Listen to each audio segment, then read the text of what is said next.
Hi everybody, this is Mr. Turkleson. This is chapter 22. We are on week 26. What does that leave us with? 7 weeks to go?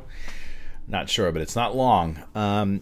So in this chapter, the Cornelii family finally leaves the inn after having had their carriage stuck in a ditch, and then they spend the night in the inn, and Sextus has some scary stuff happen to him, and etc., etc. And now they're on their way to Rome. So as you can see from this list here, there's a fair amount of new vocabulary with lots of principal parts for verbs. And again, if you don't really pay attention to these principal parts, I'm not saying in an online class that they have to be memorized, but if you don't at least pay attention to them and notice these, like, say, third principal parts, you're not going to know what the perfect tense of these are. Like, a lot of my students don't recognize stati, like statit or state, staterunt or statimus. They wouldn't recognize it because they didn't want to take the trouble to learn those principal parts. So you may recognize sto or stare, but then you see stati and what is that? And if you don't look at these principal parts of these verbs, you won't know that stati is related to standing. So please have a look at those, and the questions for 22a go up to 6, but then they continue on. This is a rather longish translation, or a rather longish passage, and there are words on the next page as well. And the questions for 22a go up to 10, so please note that for this week. And I feel like probably the number one problem is that in an online class is that we don't have regular vocabulary quizzes to check in on all this vocabulary that you get. So that's probably one of the main weaknesses of the class. And you can make up by that by looking at Quizlet decks that I have on my my Quizlet page, and that I try to make available to my students. And that'll get you ready for the final exam for the class and things like that. So anyway, I'll give you a couple of the questions from 22a, which I know is one of the assignments for the week. So again, the story is about them making their way from the inn to Rome, and the things that they sort of see on the way, and what's happening on the way as they finally get towards the city. If you remember, this whole thing started back in the early chapters, where Cornelius is called back to Rome by the emperor because he wants to consult the senators. So now only in chapter 22 are we finally beginning to actually get to the city. So anyway, let's take a look at 22a real quick. I'll give you a couple here, and then I'll also just briefly talk about 22b, which is one of the exercises for this chapter too. So cui sextus militis fabulam narrabit. Cui means to whom, and sextus we know is Sextus. To whom was Sextus telling the story of the soldier, or the soldier's story? Hopefully by now you're getting some sense of cases. I mean, we're 22 chapters deep now, so that is definitely expected at this point. Sextus is the subject. He's nominative here. This is militis, which is the genitive of miles militis, which is soldier, and fabulam is accusative, so that's a direct object there, from fabula fabuli, which is first declension story. So to whom was Sextus telling the soldier's story? So somewhere in there you will see Sextus telling the story. Oh, there it is. It doesn't show up till line 3 here. Sextus, now forgetful of the terrors of the night, was telling the soldier's story to Cornelia. So Cornelia there is the dative case.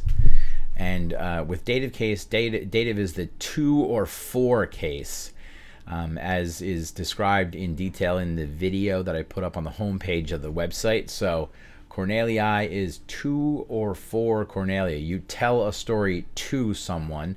You do a favor for someone. You show a picture to someone. So these are all 2 or 4 words. That's the focus for this chapter, dative case, as I think I sort of go into more detail in another video too. So, to whom was Sextus telling the soldier's story? And that's answered with a dative. This is a dative question word, and it's answered with a dative answer, to Cornelia. And then the second question is, what was Euclides doing? What was Euclides doing? Faciebat, you may remember, is imperfect tense. So what was Euclides doing? And let's see if we can quickly point you towards that one. Oh, here he is. Euclides was giving something to somebody. So we have another dative here.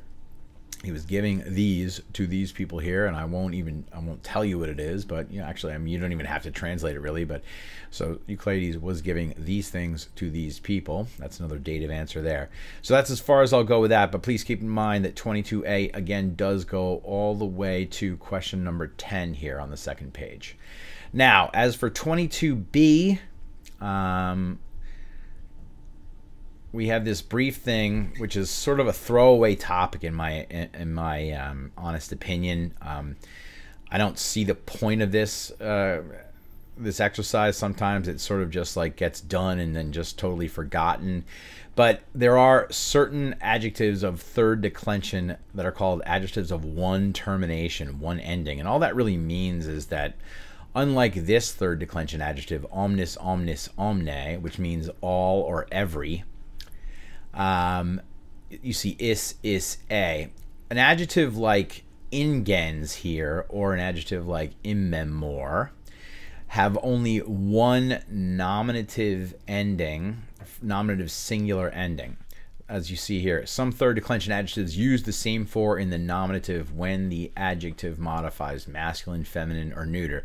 So the long and the short of it is there's no is, a. It is just immemor, immemor, immemor, or ingens, ingens, ingens. We don't have a change of ending for the different genders here.